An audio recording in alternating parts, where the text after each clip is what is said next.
الحمد لله نحمده ونستعينه ونستغفره ونعوذ بالله من شرور أنفسنا ومن سيئات أعمالنا من يهده الله فلا مضل له ومن يضلل فلا هادي له وأشهد أن لا إله إلا الله وحده لا شريك له وأشهد أن محمدا عبده ورسوله أما بعد فإن خير الحديث كتاب الله وخير الهدي هدي محمد صلى الله عليه وسلم وشر الأمور محدثاتها وكل محدثة بدعة وكل بدعة ضلالة وكل ضلالة في النار رب اشرح لي صدري ويسر لي أمري واحلل عقدة من لساني يفقهوا قولي رب اعوذ بك من همزات الشياطين واعوذ بك رب ان يحضرون اعوذ بالله السميع العليم من الشيطان الرجيم ومن اعرض عن ذكري فان له معيشة ضنكا ونحشره يوم القيامة اعمى قال رب لم حشرتني اعمى وقد كنت بصيرا قال كذلك أتتك آياتنا فنسيتها وكذلك اليوم تنسى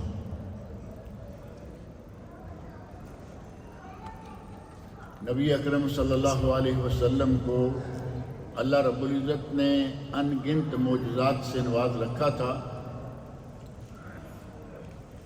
ان بے شمار معجزات میں سے ایک عظیم معجزہ یہ بھی ہے کہ نبی اکرم صلی اللہ علیہ وسلم کو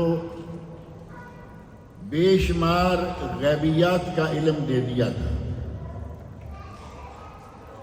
وہ باتیں جو نہ آج ابھی تک ہوئیں نہ نبی صلی اللہ علیہ وسلم کے عہد مبارک میں ہوئی تھی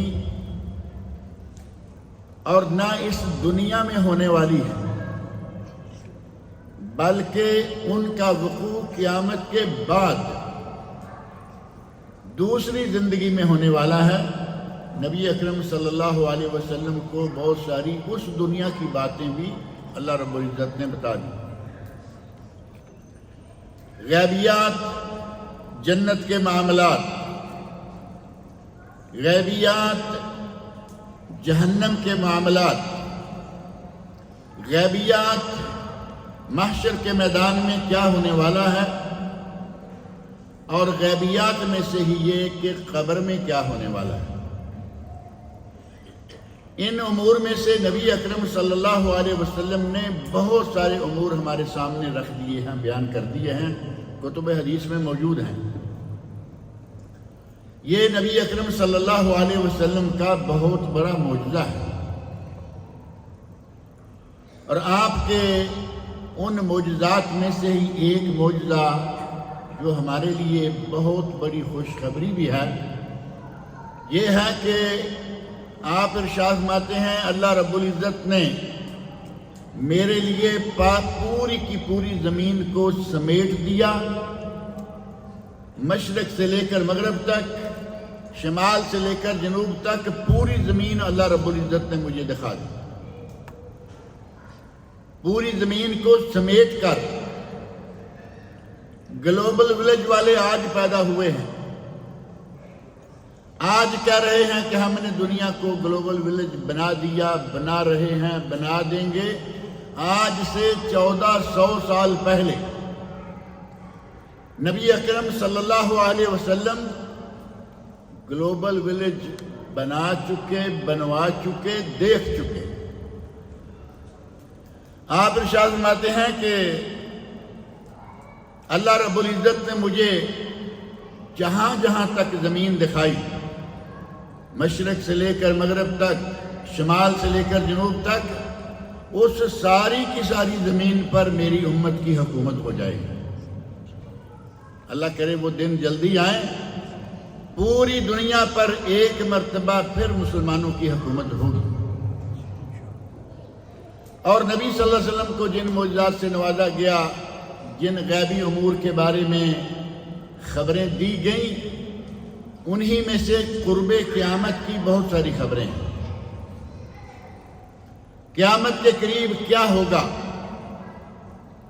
قیامت کے قریب کون کون سی نشانیاں رونما ہوں گی۔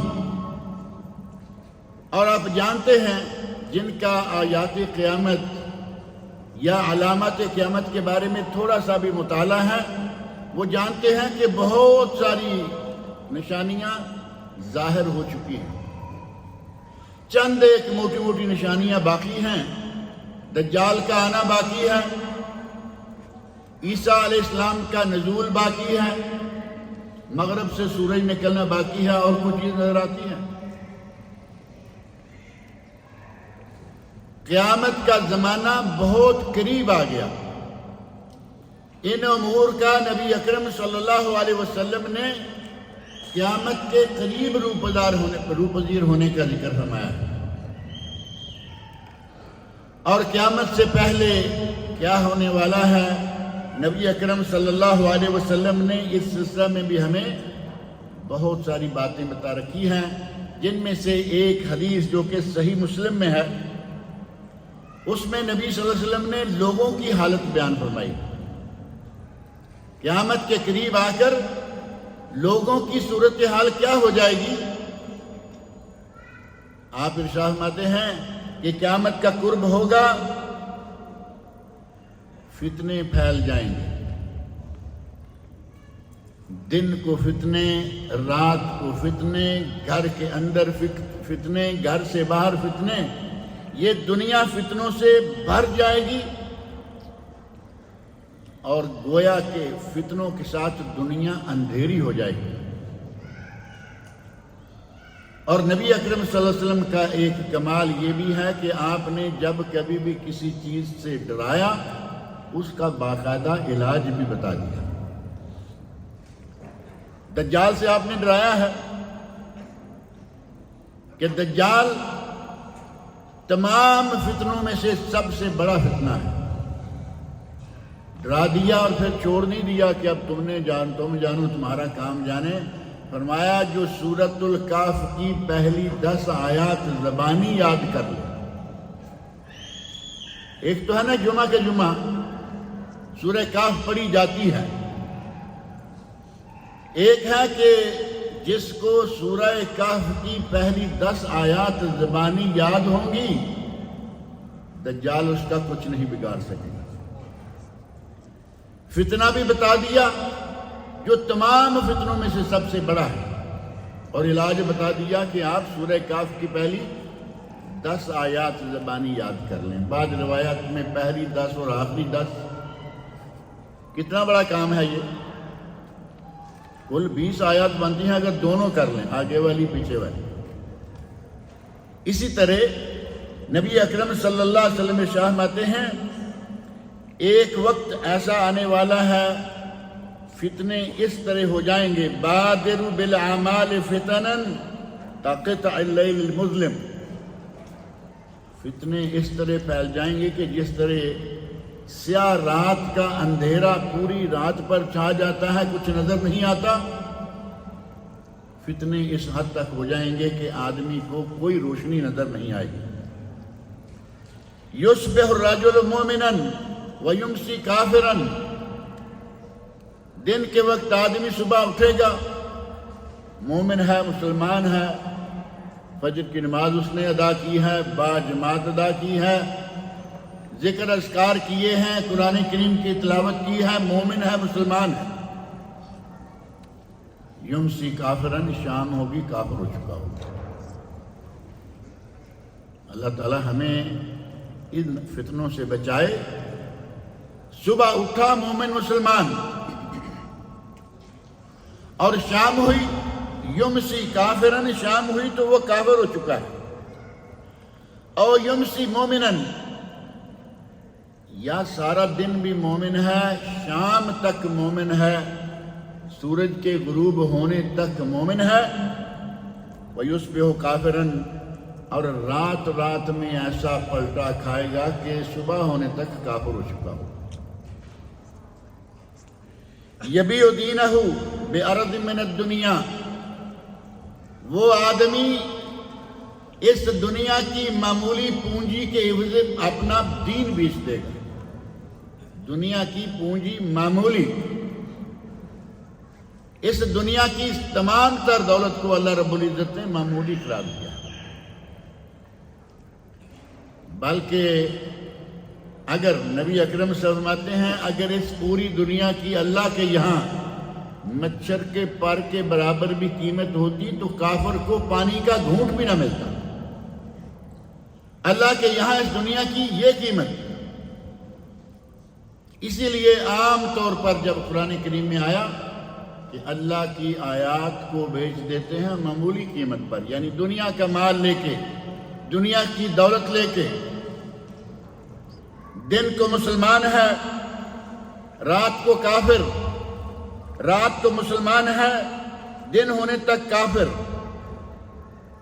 اور اسے یہ کفر پر لے جانے والی، اسے دین کو بیچ کھانے والی چیزیں کیا ہیں اس کے سامنے؟ شہوہ آبرہ، معمولی لذت۔ آپ لذت کام و دہن کہہ لیں، لذت کام و دہن جائز اور حلال سے بھی تو ہوتی ہے نا، اچھا کھانا کھائیں، کام و دہن منہ اور گلا، اچھا کھانا کھائیے لذت ہے۔ اور اگر کسی نے یہ سمجھ رکھا کہ نہیں لذت تو اس میں ہے جو صرف پیتے ہیں، وہ کھانے والی چیز نہیں ہے، شراب ہے، اس نے شراب میں لذت سمجھی ہے اور اسی کے عوض میں اس نے اپنا دین بیچ دیا۔ کسی آدمی کو جھانسا دیا گیا اگر ہمارا یہ کام کر دو تو تمہیں یہ منصب، ہمارے یہاں ہماری ملکوں میں عام طور پر کہتے ہیں کہ یہ کام کر دو، دیکھو چند دنوں کے اندر اندر تمہیں کتنی ترقی کس پوسٹ پر لے جاتے ہیں، اور وہ کام سراسر کفر، سراسر ناجائز اور حرام ہے۔ اسے معلوم ہے کہ میں آج ایس ایچ او ہوں، پرسوں ترسوں میں بریگیڈیئر، اور پھر میں ترقی اور منصب کی وجہ سے آدمی رات کو دین بیچ بیٹھتا ہے۔ شام تک مومن تھا اور دن چڑھنے تک کافر ہو گیا۔ یا دنیا کا مال، کسی نے کیش، ہمارے یہاں تو بریف کیس دکھایا جاتا ہے نا، لوگ یہ لفافے میں ڈال کے یا چھوٹا موٹا کیش کا باکس نہیں دیتے، بڑا بریف کیس بھرا ہوا ٹیبل پر رکھا، بریف کیس کھولا اور منہ اس کی طرف کر دیا، یہ تمہارا ہے اور یہ کام ہمارا ہونا چاہیے۔ سراسر ناجائز کام ہے۔ اب وہ اتنا بڑا بریف کیس پیسوں کا بھرا ہوا دیکھ کر وہی ایمان بیچ دیتا ہے۔ اور کچھ لوگ ایسے ہیں کہ ان کو نہ کیش، نہ ان کے لیے کوئی منصب، بلکہ محض لوگوں کی واہ واہ، لوگوں کی واہ واہ ہی انہیں تباہ کر دیتی ہے۔ ریاکاری، نبی اکرم صلی اللہ علیہ وسلم نے فرمایا کہ ریاکاری شرک ہے۔ ریاکاری کرتا ہے، دولت بھی خرچ کرتا ہے، لیکن اللہ کے یہاں اس کی کوئی قیمت نہیں پڑتی۔ صحیح مسلم میں حدیث ہے، نبی اکرم صلی اللہ علیہ وسلم ارشاد فرماتے ہیں قیامت کے دن سب سے پہلے جن 3 قسم کے لوگوں سے جہنم گرم کی جائے گی، جہنم پہلے سے گرم ہو رہی ہے، اور جہنم گرم کرنے کے لیے کون سا کوئلہ، کون سی لکڑی، کون سی چیزیں استعمال ہو رہی ہیں؟ وہ جہنم جس کا ایندھن بنی آدم ہے، اس جہنم کو پتھروں کے ساتھ، اس جہنم کو بنی آدم کے ساتھ گرم کیا جائے گا۔ اور 3 قسم کے لوگ جن کو جہنم گرم کرنے کے لیے جہنم میں سب سے پہلے پھینکا جائے گا، ان میں سے کون کون سے ہوں گے؟ ایک دولت والا ہوگا، مال بے شمار خرچ کیا دنیا میں، یہاں خرچ کر رہا ہے، وہاں خرچ کر رہا ہے، یہ چیزیں بنا رہا ہے، وہ چیزیں بنا رہا ہے۔ اللہ رب العزت قیامت کے دن پوچھیں گے کہ کیا کیا؟ تمہیں بے شمار دولت ہم نے دی تھی، تو وہاں نہ تو یہ آئے گا کہ میں نے مسجد بنائی، نہ یہ آئے گا کہ میں نے مدرسہ بنایا،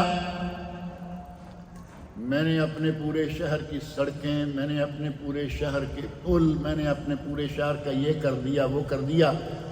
ہر وہ کام کیا جس سے لوگوں کی واہ واہ، لوگ کہیں جی کیا بات ہے حاجی صاحب، کیا صاحب ہے، کیا بات ہے فلاں صاحب کی، لوگوں کی واہ واہ کے لیے، لِيُقَالَ لَكَ سَخِي، نبی اکرم سے فرماتے ہیں تاکہ لوگ کہیں کہ بڑا سخی ہے۔ اس نے اپنی دولت بھی لٹائی اور جہنم بھی خرید لی۔ سب سے پہلے 3 لوگوں میں سے ایک یہ ہوگا، اور دوسرے کچھ مولوی اور حافظ قرآن ہوں گے، اور ایک بظاہر شہید ہوگا کہ اس نے اپنی جان قربان کی ہوگی۔ اسے بھی اللہ پوچھے گا کہ کیوں؟ یا اللہ جان ہی تھی تیری راہ میں قربان کر دی۔ تو اللہ رب العزت اسے بھی پہلے کی طرح کہیں گے کذبت، جھوٹ بول رہے ہو، تو نے جان دی، لیقال لک جری، تاکہ لوگ کہیں کہ کیا بہادری ہے۔ اور مولوی کو، حافظ قرآن کو اللہ رب العزت کہیں گے لیقال لک قاری، تو نے یہ سارا کچھ اس لیے سوانگ رچائے رکھا تاکہ لوگ کہیں کہ کیا خوش الحان قاری، کیا زبردست واعظ، کیا بے باک خطیب، لوگوں کی واہ واہ سننے کے لیے تم نے یہ کیا۔ فَأُمِرَ بِهِ، تینوں کے لیے حکم دیا جائے گا، فَصُحِبَ عَلَى وَجْهِهِ ثُمَّ أُلْقِيَ فِي النَّارِ، اسے منہ کے بل گھسیٹ کر جہنم میں پھینک دیا جائے گا۔ اس نے مال خرچ کیا، اس نے جان قربان کی، اس نے ساری عمر بھاگ بھاگ کر ادھر ادھر جا کے واضح کی، درس دیے، تقریریں کی، تلاوتیں کی، اور محض لوگوں کی واہ واہ کے لیے اس نے اپنا ایمان بیچ دیا اور جہنم میں ٹھکانہ بنا دیا۔ نبی اکرم صلی اللہ علیہ وسلم نے فرمایا کہ قیامت کے قریب ایسا وقت آنے والا ہے، ان من ورائکم زمان الصبر، اتنے فتنے ہوں گے، ان فتنوں میں صبر کا زمانہ، آدمی کو مالی فتنے میں مبتلا کیا جائے گا۔ ایک آدمی بریف کیس دولت کا بھر کے لا کے سامنے رکھے، کھول کے کہے تیرا ہے یہ کام مجھے کر دو، کام ناجائز ہو، فتنہ ہے یا نہیں بہت بڑا؟ یہاں اگر وہ صبر کرتا ہے کہ نہیں مجھے تھوڑا کافی ہے لیکن حلال تو ہے، صبر کیا نا۔ صبر 2 طرح سے ہوتا ہے، حرام سے بچنے پر صبر اور حلال تھوڑے پر بھی صبر۔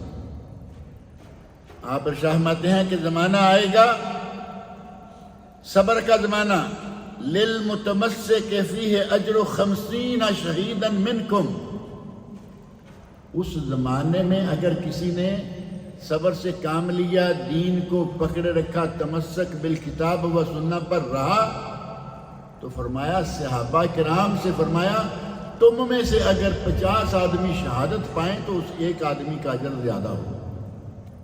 صحیح حدیث میں یہ بات نہیں۔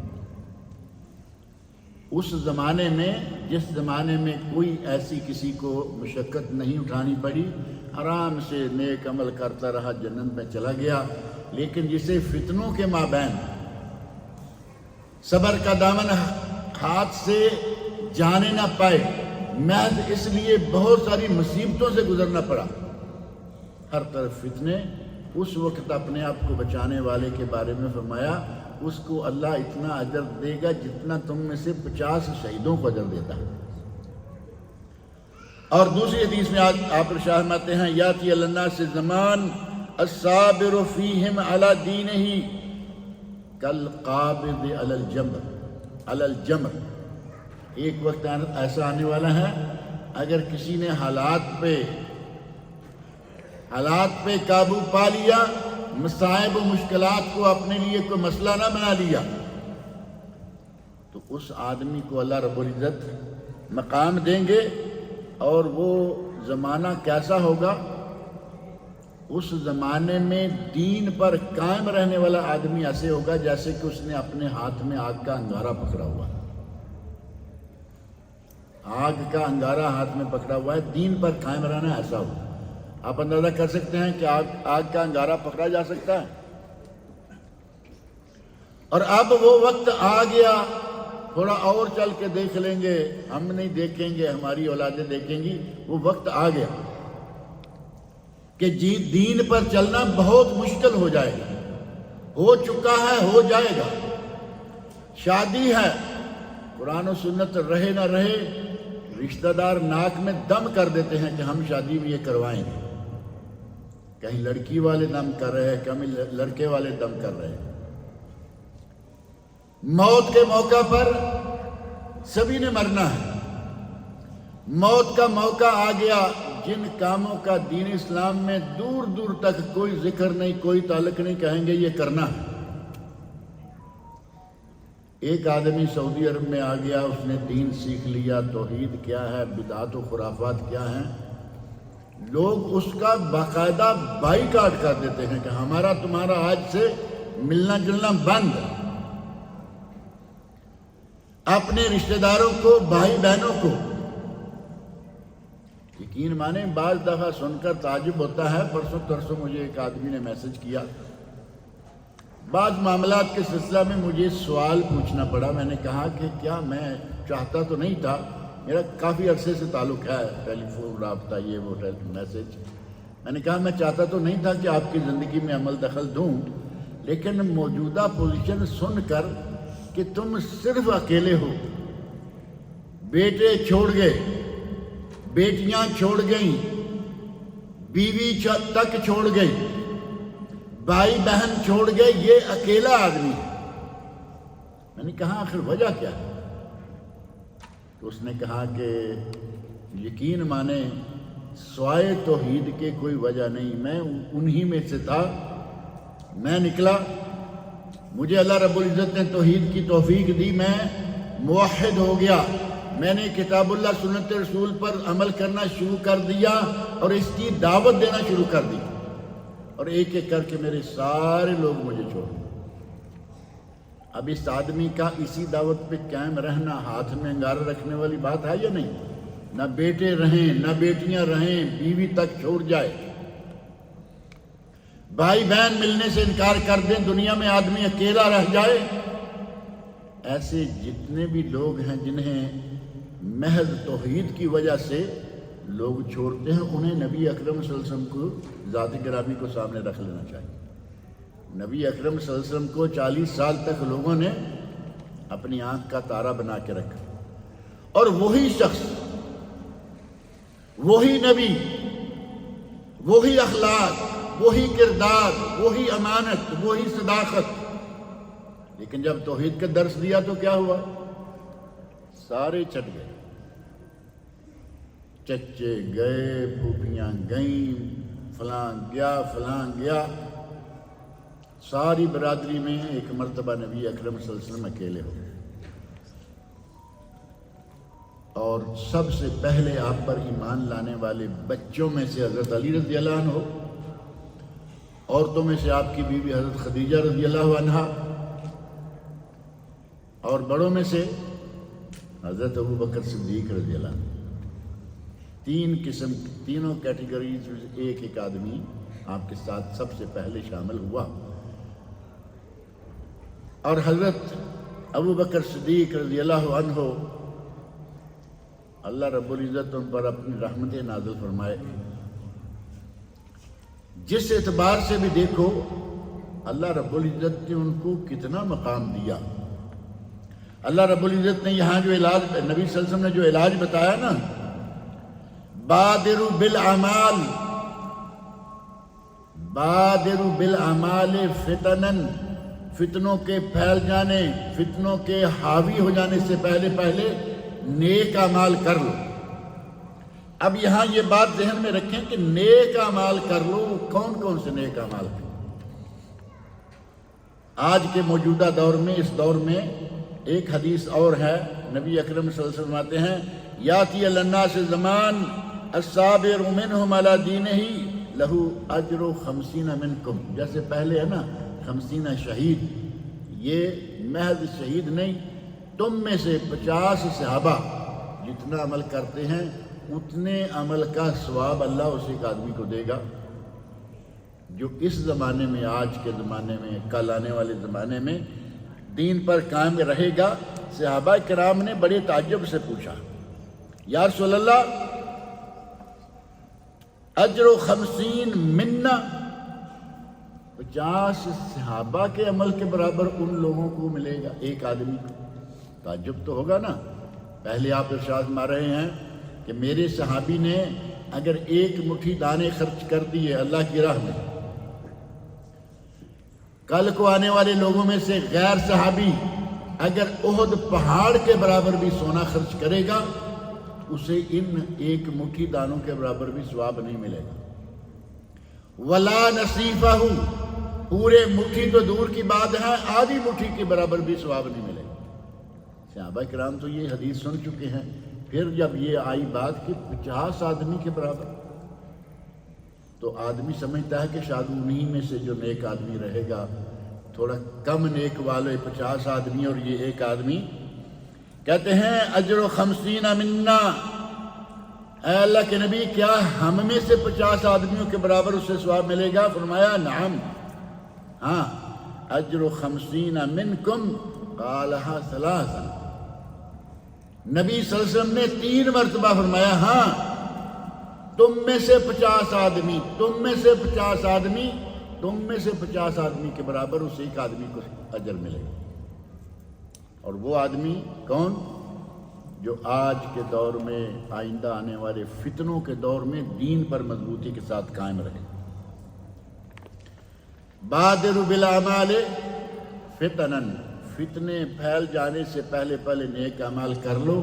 اللہ رب العزت نے ہمیں نیک اعمال قرآن کریم میں بے شمار بتائے ہیں، نبی اکرم صلی اللہ علیہ وسلم نے بے شمار بتائے ہیں، اور بعض اعمال ایسے ہیں کہ ان میں کوئی خرچ بھی نہیں ہے۔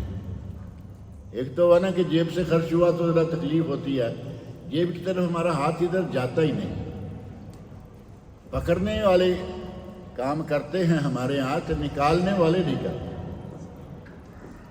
کچھ اعمال نہیں بلکہ بہت سارے اعمال ایسے ہیں کہ اس میں ایک پیسہ، ایک کوڑی بھی خرچ نہیں ہوتی۔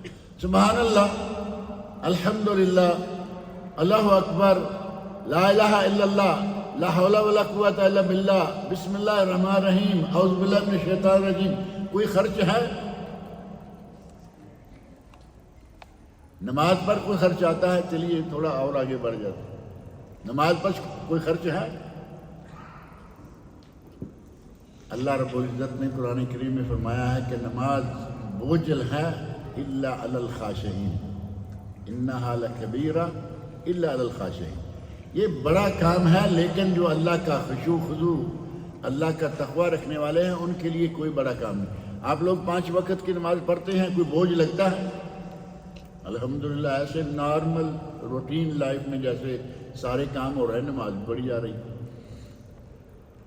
لیکن اگر ایمان نہیں ہوگا تو یہ بہت بھاری لگے۔ 5 مرتبہ روزانہ مسجد جانا ہے، 5 مرتبہ میں سے 2-3 مرتبہ ڈیوٹی کے دوران بھی آئے گی۔ ڈیوٹی کے دوران جس کا اپنا کام ہے اسے تو لگتا ہے نقصان ہو جائے گا، 15 منٹ 20 منٹ نماز۔ ہمارے جیسے لوگوں کو تو ہوتا ہے نا کہ چلیں تھوڑی دیر ریسٹ ہو جائے گی، کیونکہ ملازم طبقہ، وضو کریں گے، نماز پڑھیں گے، تھوڑا ریلیکس ہو جائیں گے۔ بعض لوگوں کو دیکھا کہ ظہر کی نماز پڑھ کے وہ باہر نکلنے کا نام نہیں لیتے، کہیں ادھر ادھر ہو کے لیٹا ہوا ہے، کوئی ٹیک لگا کے تھوڑا ریسٹ کر لیا۔ لیکن جس آدمی کا کام ہے وہ سمجھتا ہے کہ میری لیبر مسجد میں جائے گی، میرا حرج ہوگا، میں جاؤں گا میرا حرج ہوگا، جبکہ اگر اللہ رب العزت کے لیے کوئی آدمی 10 منٹ نکال رہا ہے، پتہ نہیں اللہ رب العزت کتنی برکتیں اس میں داخل کر دیں، شامل کر دیں۔ کوئی بہت بڑے بڑے اعمال نہیں، ایک کھجور، نبی اکرم صلی اللہ علیہ وسلم ارشاد فرماتے ہیں کہ ایک آدمی کا ایک درہم سبق کا دینار بمئت الف دینار، اور سبق کا درہم بمئت ربما درہم، ایک درہم 1,00,000 درہم سے زیادہ بھاری ہو گیا۔ ایک درہم خرچ کرنے والے کو 1,00,000 درہم خرچ کرنے سے بھی زیادہ ثواب۔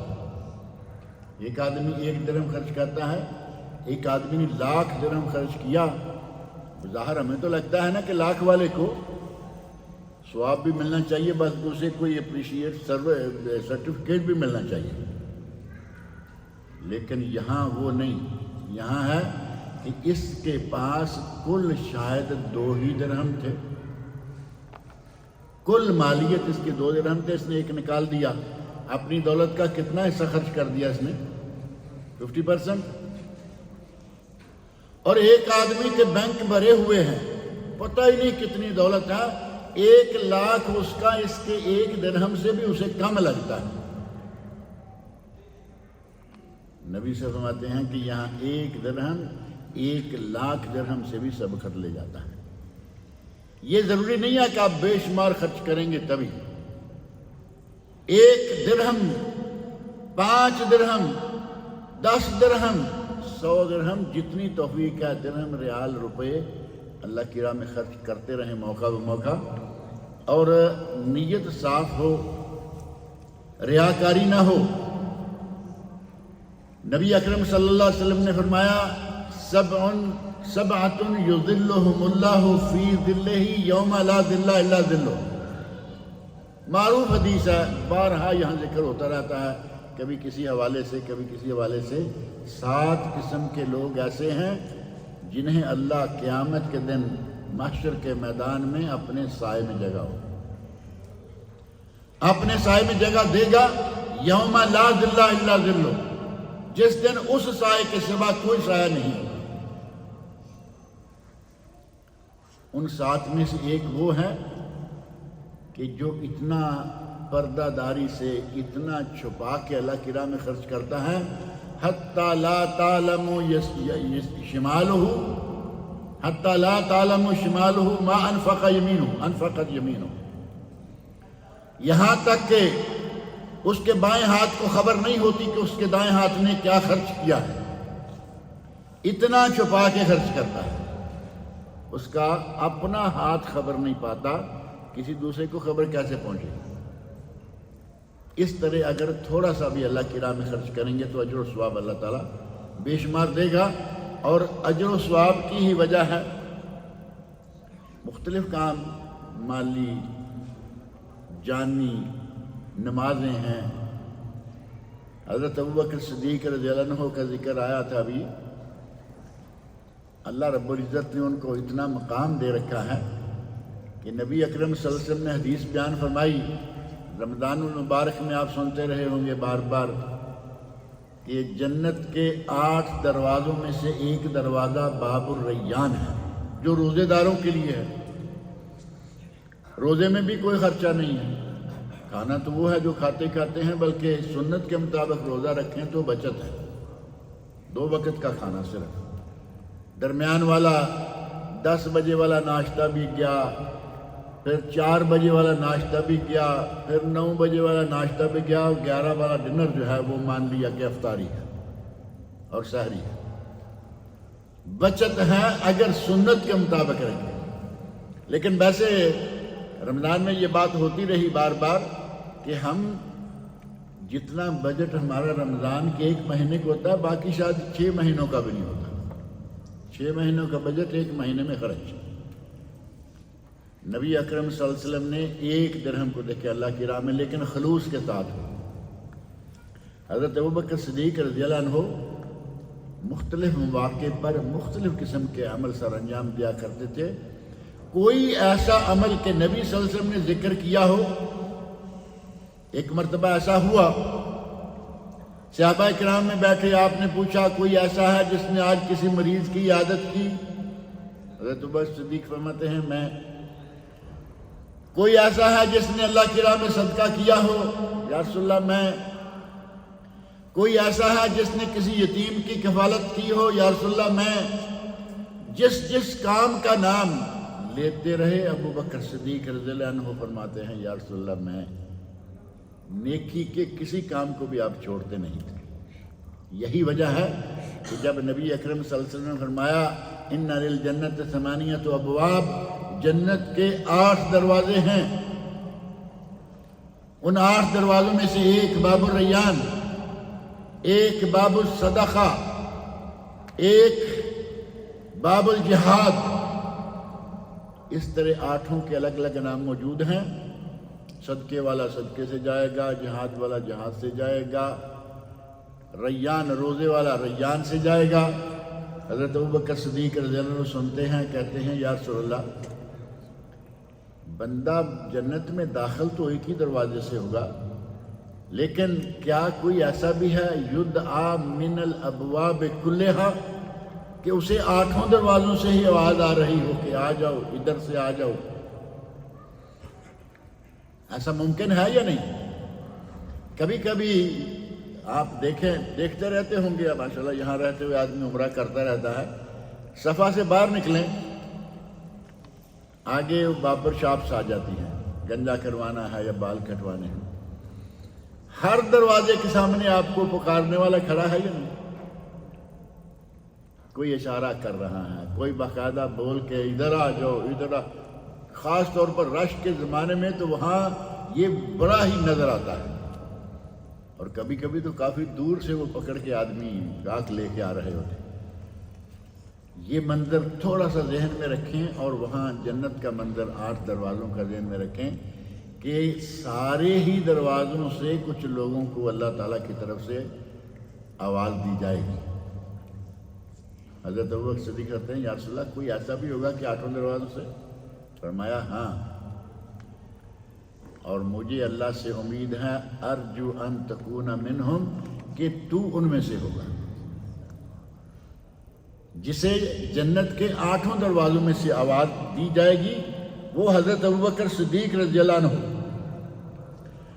نبی اکرم صلی اللہ علیہ وسلم نے ہمیں عبادات کے میدان میں کہیں، عبادات کے نظام میں کہیں، بہت ساری ایسی چیزیں بتائیں کہ جن میں کوئی بڑی محنت نہیں، کوئی کچھ نہیں ہوتا، بلکہ دعائیں ہیں، اذکار ہیں، جیسے میں نے سبحان اللہ الحمدللہ کہا، دعا بھی عبادت ہے۔ اب دیکھو دعا میں ہمارا اپنا بھی فائدہ ہے دنیاوی، اور اخروی فائدہ بھی ہے۔ نبی صلی اللہ علیہ وسلم فرماتے ہیں الدعاء هو العبادہ۔ ایک معروف حدیث ہے جو میرا خیال ہے آپ میں سب کو یاد ہوگی، الدعاء مخ العبادہ، ہے نا معروف کہ دعا عبادت کا مغز ہے۔ یہ روایت ضعیف ہے، لیکن اس کا مفہوم صحیح ہے، کیونکہ جو صحیح سند سے ثابت حدیث ہے وہ ہے الدعاء هو العبادہ، دعا تو عین عبادت ہے، یعنی دعا عبادت ہے، یہ بات صحیح ہے۔ دعا کرنے میں آپ کا کچھ خرچہ آتا ہے، رات کو اٹھو دعا کرو، دن کو دعا کرو، چلتے ہوئے دعا کرو، گھر میں بیٹھو دعا کرو، باہر نکلو دعا کرو، قدم قدم پر دعاؤں کے موقع ہیں، اور اپنے لیے ہدایت کی دعا کرتے رہیں، ایمان پر ثابت قدمی کی دعا کرتے رہیں۔ نبی اکرم صلی اللہ علیہ وسلم بہت زیادہ یہ دعا فرمایا کرتے تھے، یا مقلب القلوب، یا مقلب القلوب ثبت قلبی علی دینک، اے دلوں کو پھیرنے والے میرے دل کو دین پر قائم رکھنا، کہیں کوئی ایسا موقع، کوئی ایسا فتنہ نہ ہو کہ مجھے دین سے بھٹکا دے، بہکا دے۔ یہ سنن ترمذی، ابن ماجہ اور مسند امام احمد کی صحیح سند سے ثابت حدیث ہے۔ یہ دعا ہے، دیگر دعائیں ہیں، دعا عبادت ہے، اجر ہے، ثواب ہے، دعائیں کرتے رہیں۔ اللہ رب العزت ہمیں ان دعاؤں کے بدلے میں ہی یقیناً عبادت ہونے کی وجہ سے اجر و ثواب عطا کرے گا۔ اور ایمان کو مضبوط رکھنے، ایمان پر قائم رہنے، ایمان پر ثابت قدم رہنے کے لیے ہمارے لیے قرآن کریم کے واقعات جو ہیں وہ بھی بڑا کام دیتے ہیں۔ قرآن کریم کے واقعات پڑھیں آپ، حضرت ایوب صابر رضی اللہ عنہ کا واقعہ تو آپ پڑھتے ہی ہوں گے نا. صبر کرنے اور ایمان پر مضبوطی کے ساتھ قائم رہنے کا بہترین سبق حضرت ایوب صابر رضی اللہ عنہ کے میں. اللہ کی ذات پر بھروسہ کرنے اور توکل کرنے کا واقعہ سورہ یوسف پوری کی پوری. یعقوب علیہ السلام مدت مدید تک آنکھوں کی روشنی چلی گئی رو رو کر، لیکن اللہ کے در سے ہٹے نہیں. کہا کہ مجھے لگتا ہے میرا بیٹا زندہ. دعائیں مانگتے رہے، اللہ رب العزت نے ملایا نہیں ملایا. اللہ کی ذات پر توکل اور اللہ کی ذات پر ایمان مضبوط رکھنے کے لیے یہ واقعات ہمارے لیے بہترین سبق ہے. اسی لیے دنیا کی سب سے بڑی بیماری جو اس وقت ہے حسد. اگر قرآن کریم کے واقعات کو تھوڑا توجہ سے پڑھیں تو یہ بھی پتہ چلتا ہے کہ جتنی تباہیاں حسد کر رہا ہے، اور یہ آج سے نہیں، یہ کب سے ہے؟ آدم علیہ السلام کے بیٹوں سے شروع ہوا معاملہ. قابیل قابیل کا واقعہ معروف ہے. اور یہی سورہ یوسف علیہ السلام کو کیوں کنویں میں پھینکا گیا؟ قتل کرنے کی سازش کیوں کی گئی؟ حسد، کہ یہ ہمارے باپ کا چہیتا ہے. بھائی بہنوں میں آپس میں اتنا حسد. ہمیں قرآن کریم کے واقعات پر بھی غور کرتے رہنا چاہیے، اور ہمیں موقع بہ موقع اپنے نفس کا محاسبہ بھی کرنا چاہیے. اگر اپنے نفس کا محاسبہ کرتے رہیں نا موقع بہ موقع، ہر وقت نہ صحیح، ہر روز نہ صحیح، کہ میں کیا کر رہا ہوں. مجھے اللہ رب العزت نے عبادت کے لیے پیدا کیا تھا، میں کون سی عبادت، کتنی عبادت کرتا ہوں. اگر کوئی کہے نا کہ پیٹ پالنا، روٹی کمانا، کئی لوگ کہتے ہیں جی بال بچے کی روٹی کما لی بس اتنا ہی کافی. بال بچے کی روٹی کما لی بہت کافی ہے، اجر ہے، ثواب ہے، لیکن اس کے ساتھ اللہ رب العزت نے جو فرائض ہمارے ذمہ لگائے ہیں اور بھی ہے. یا صرف بال بچے کی روٹی کمانا ہی ایک فریضہ ہے؟ وہ بھی کمائے، اجر و ثواب، لیکن نمازیں ہیں، روزے ہیں، حج ہے، زکوٰۃ ہے، یہ کون ادا کرے؟ اپنا محاسبہ نفس کریں، موقع بہ موقع یہ دیکھتے رہا کریں کہ ہم کہیں شیطان کے بہکاوے میں تو نہیں آ رہے. اور شیطان جو ہے وہ کچھ ایسا بھی نہیں کہ آپ کو بازو سے پکڑ کر لے کے جائے گا، بلکہ شیطان کے بہکاوے کی مثال تو اگر یہ دی جائے نا کہ بچے کے ہاتھ میں، آج کل کچھ گیمیں آئی ہوئی ہے، بچے کے ہاتھ میں ایک تو دو ہاتھوں میں پتہ نہیں کیا کہتے ہیں اس کو، پلے اسٹیشن، لیکن ریموٹ. بچے کے ہاتھ میں ریموٹ ہے. کچھ بعض بچوں کو ایسے ایسے دیکھا، یعنی اس سے معلوم ہے کیا کر رہا ہوں. اور ایک پہلے وہ آتا تھا ہاتھوں میں پکڑ کے، وہ دونوں میں ذرا بڑے بڑے تھے، وہ بھی گیم ہی کے لیے تھا. ریموٹ کی ہی دوسری شکل، یہ سامنے ٹیلی ویژن لگا ہوا ہے اور یہ یہاں بیٹھا بچہ اپنے اس کے ساتھ کھیل رہا. شیطان بازو سے پکڑ کے نہیں آ کے لے کے جا رہا، بلکہ اس کے ہاتھ میں ہمارا ریموٹ ہے. بات سمجھ میں آتی ہے یا نہیں؟ ان الشیطان یجری فی الانسان کمجری الدم. انسان کے جسم میں شیطان خون کی طرح دوڑتا ہے. معنی یہ ہوا کہ ریموٹ اس کے ہاتھ میں ہے، جس طرح گھمائے گا ہم گھوم جائیں گے. ہمیں اس سے بچنے کے لیے بھی ہر وقت دعائیں کرتے رہنا چاہیے. نبی اکرم صلی اللہ علیہ وسلم بہت دعا کیا کرتے تھے شیطان سے بچنے کے لیے، بہت زیادہ. سورہ آل عمران کی آیت نمبر 8، ربنا لا تزغ قلوبنا بعد اذ ہدیتنا. اے اللہ، جب تو نے ہدایت دے دی ہے، اب صرف ہدایت لے لینا کافی نہیں، بلکہ ہدایت پر قائم رہنا بھی ضروری ہے. ربنا لا تزغ قلوبنا، اے اللہ ہمارے دلوں کا پھیر نہ دینا، بعد از ہدایتنا، بعد اس کے کہ تو نے ہمیں ہدایت دے دی.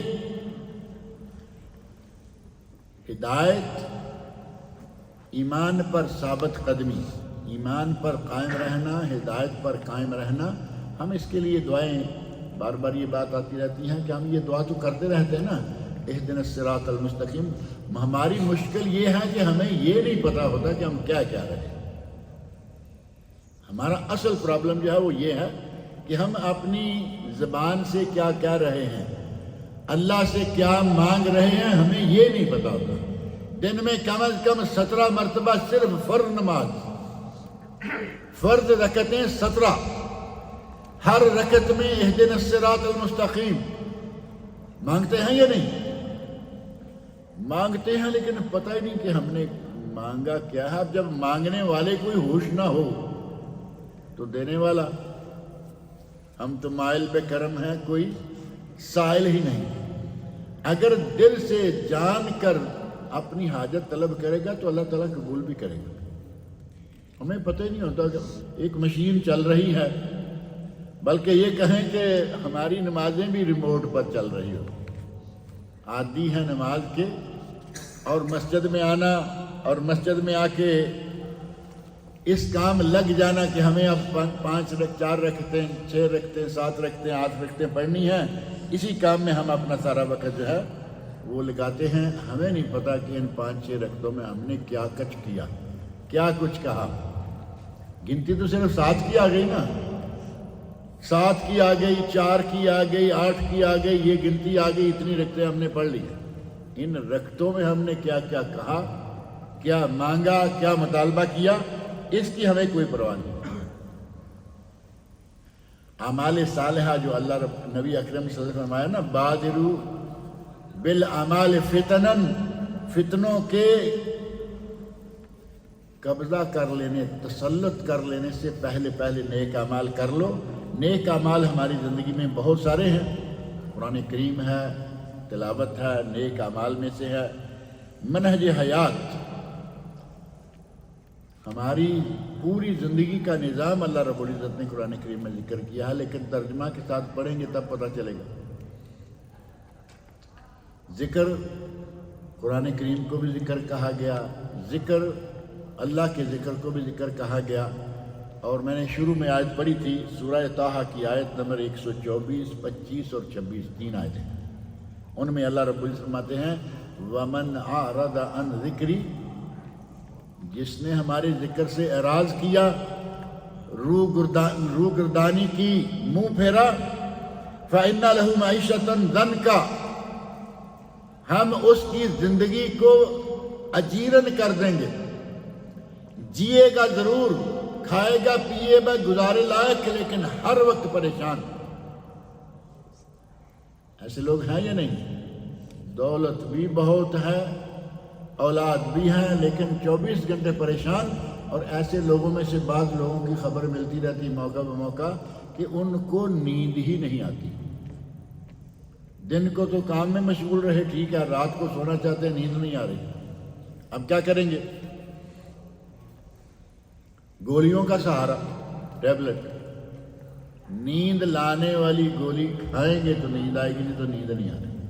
یہ زندگی جیرن بنی ہوئی ہے یا نہیں؟ اپنی مرضی سے سو نہیں سکتا. دولت بے شمار ہے، اولاد ہے. مال و اولاد دونوں چیزیں سب سے بڑی قیمتی چیزیں. اور دوسری طرف ایک غریب آدمی ہے، بچوں سے بھی گھر بھرا ہوا ہے، لیکن خرچے کے لیے پیسہ نہیں. جتنا کچھ ملتا ہے کھاتا ہے، اپنے پہلو کے نیچے ہاتھ رکھتا ہے، بیڈ ہے تب سو جاتا ہے، چارپائی ہے تب سو جاتا ہے. بلکہ آپ نے دیکھا ایسے فرش پر، مسجد کا فرش ہے، سوئے ہوئے. ان کے دل میں اللہ رب العزت نے سکون رکھا ہوا ہے. ان کی زندگی اجیرن نہیں، ان کی زندگی پرسکون ہے. پیسہ کوئی نہیں، دولت کوئی نہیں، 2 وقت کی روٹی مل رہی ہے الحمدللہ. اور صرف اتنا ہی نہیں کہ اس کی زندگی اجیرن بنے گی، آگے فرمایا وَنَحْشُرُهُ يَوْمَ الْقِيَامَةِ أَعْمَىٰ، قیامت کے دن ہم اسے اندھا اٹھائیں گے. وہاں وہ کچھ دیکھ نہیں رہا ہوگا. قال رب لم حشرتنی اعمی وقد كنت بصیرا، کہے گا کہ یا اللہ میں تو آنکھوں والا تھا، مجھے آج اندھا کیوں اٹھایا گیا. اللہ رب العزت فرماتے ہیں قال كذلك اتتك آیاتنا فنسیتها، اسی طرح تمہارے پاس ہماری آیات آئیں، ہماری نشانیاں آئیں، تو نے انہیں بلا دیا، وَكَذَلِكَ الْيَوْمَ تُنْسَىٰ، آج تجھے بلا دیا جائے گا۔ اللہ رب العزت کو بولنے والی ذات تو ہے نہیں، اللہ رب العزت کہاں بولنے والا ہے، لیکن اس نے جو کرتوت دکھایا کہ یہ اللہ کو بھول گیا، اس کے مقابلے میں اللہ کہہ رہے ہیں ہم تمہیں بھول گئے، تو نے ہمیں بلا دیا، تو نے ہمارا ذکر بلا دیا، ہم نے تمہیں بلا دیا۔ کوشش کیا کریں کہ جتنا بھی ہو سکے زیادہ سے زیادہ کوئی نیک اعمال اللہ رب العزت ہم سے کروا لے، اور دعائیں کرتے رہیں ساتھ ساتھ ہی کہ یا اللہ ہمیں نیک اعمال کی توفیق عطا فرما۔ توفیق کے بغیر کچھ نہیں ہوتا۔ آدمی کہنا میرے پاس بہت دولت ہے، میں صدقہ کر دوں گا، یہ کر دوں گا، وہ آدمی جیسے جیسے عمر بڑھتی ہے، جیسے جیسے دولت بڑھتی ہے، وہاں ایک چیز بڑھنا شروع ہو جاتی ہے ساتھ ساتھ ہی، اور وہ کیا ہے؟ کہتے ہیں کہ آدمی کو دو چیزوں سے سب سے زیادہ پیار ہوتا ہے، ایک اپنی لمبی زندگی اور ایک زیادہ دولت۔ دونوں باتیں ہیں یا نہیں فٹ؟ جیسے جیسے آدمی کی دولت بڑھتی ہے، دولت سے پیار بڑھنا شروع ہو جاتا ہے، جیسے جیسے عمر آگے نکلتی ہے، یہ پیچھے کو جانے کے لیے یا لیت الشباب یعود، عربی میں جملہ ہے، یہ کہتا ہے کہ کاش جوانی پلٹ آئے۔ قبر میں ٹانگیں ہیں اور جوانی کی باتیں، یہ جوانی پلٹنے والی چیز نہیں ہے۔ عصر پر جب دن آ جائے، سورج عصر پر آ جائے تو وہ ڈوبتا ہے، دوپہر کی طرف نہیں پھراتا۔ اللہ نے ہمیں موقع دیا ہوا ہے، جس قدر بھی ہمارے پاس موقع ہے اس سے ہمیں فائدہ اٹھا لینا چاہیے، تاکہ ایسا نہ ہو کہ کل کلاں کو ہمیں موت جو ہے وہ تو اچانک ہی آئے گی نا، یا بتا کے آئے گی کہ بھائی میں آ رہی ہوں۔ موت آئے گی تو اچانک ہی آ جائے گی۔ ہمیں اس اچانک موت کے انتظار میں کب آئے گی، ابھی میں جوان ہوں، یہ نہیں سوچنا چاہیے۔ جتنا ہو سکے زیادہ سے زیادہ ہمیں کوشش کرنی چاہیے کہ ہم نیک اعمال کر لیں، اور ایمان پر ثابت قدم رہنے کے لیے، ایمان کی حفاظت کرنے کے لیے علم کا حاصل ہونا بھی بڑی ضروری ہے۔ ایک آدمی کو جیسے میں ذکر کر رہا ہوں کہ اللہ نے قرآن میں ہماری پوری زندگی کا نظام بتایا، ہمیں پتہ ہی نہیں کیا ہے، تلاوت کر رہے ہیں، کرتے جا رہے ہیں، ساری عمر گزر جاتی ہے، ہم نے کیا پڑھا، آج ہم نے کیا پڑھا ہمیں نہیں پتہ ہوتا۔ اگر علم ہوگا تو پتہ چلے گا کہ نظام زندگی کیوں ہے، کیسے ہے۔ علم ہوگا تو پتہ چلے گا کہ اہدنا الصراط المستقیم کا معنی کیا ہے، اور پھر علم جو ہے وہ اجر و ثواب بھی اعمال صالحہ میں سے بھی ہے۔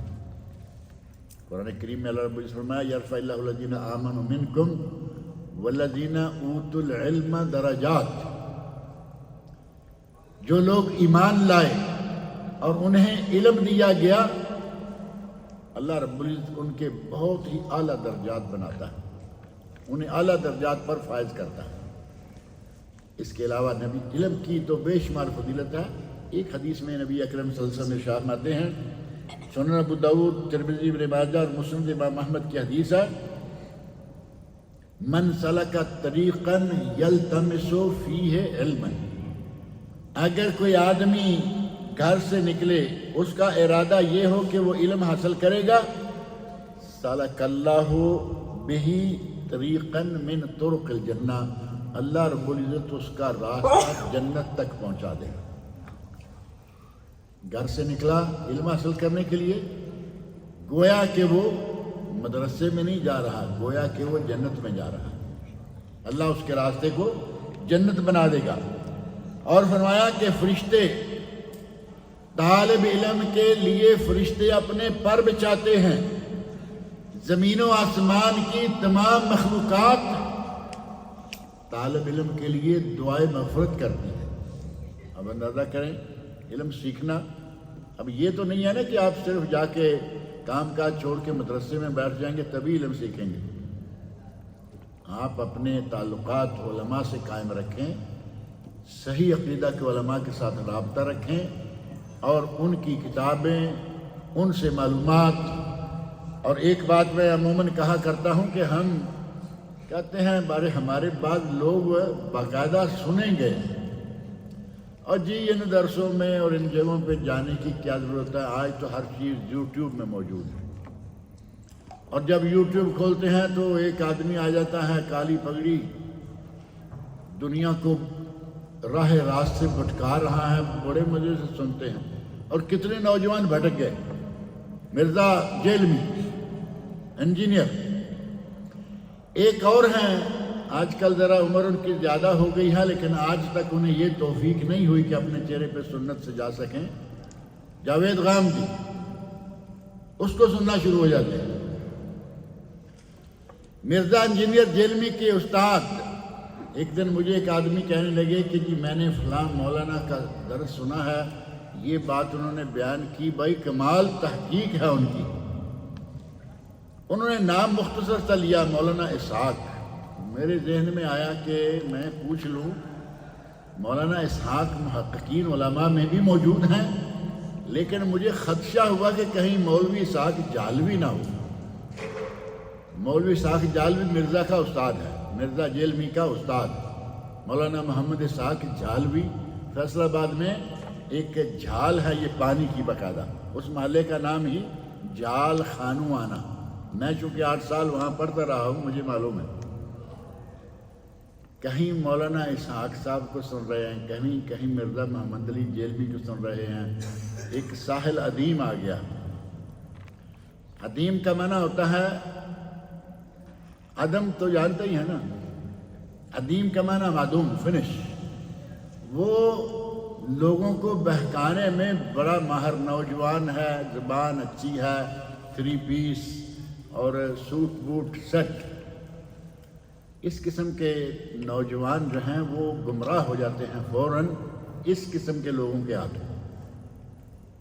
یہ اب 2-3-4 لوگ ہیں، مسلمانوں میں ہیں، شیعہ تو مان لیتے ہیں نا کہ بھائی وہ شیعہ ہیں، ان کی نشانی بڑی اسپیشل سی ہوتی ہے، یہ وہ بھی نہیں، لیکن کوئی شیعہ کا پروموٹر ہے، کوئی منکرین حدیث کا، جاوید غامدی منکرین حدیث کا پروموٹر ہے۔ جی یوٹیوب میں بہت ہے، ہمیں درس سننے کی کیا ضرورت ہے، فیس بک میں بہت ہے، ہمیں ضرورت کیا ہے؟ ان لوگوں کے بڑے اعلیٰ قسم کے چینل موجود ہیں۔ میری آپ کی بات تو یوٹیوب میں جائے گی، فیس بک میں جائے گی، ٹویٹر میں جائے گی، جہاں کہیں جائے گی، وہ سمجھ لیں کہ سٹینڈرڈ کے اعتبار سے شاید 1% بھی نہ ہو۔